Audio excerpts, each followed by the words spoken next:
Welcome to Get Rid of Your Accent app. Step 1. Before you start using this app, touch difficulties in pronunciation for different nationalities. Step 2. Find your nationality. For example, if you're Russian, touch Russian. Step 3. In here you see the sounds that you need to practice first. Number 1 sound is W, lesson 25. Touch lesson 25. Step 4. Touch speech organs position to hear how to place your lips for the sound. Look at the diagram to check the lips and tongue positions.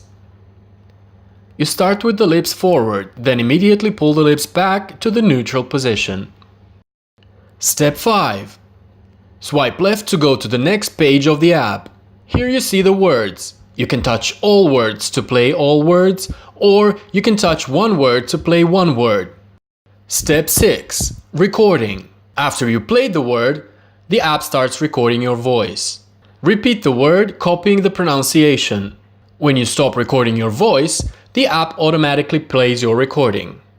Step 7. Comparison. Touch the comparison button to compare your recording with the actor's voice. Step 8. Repeat. Touch the repeat button to practice the same word, sentence several times. With this app, change the way you speak English forever. No more being asked to repeat yourself. No more being disadvantaged by your pronunciation.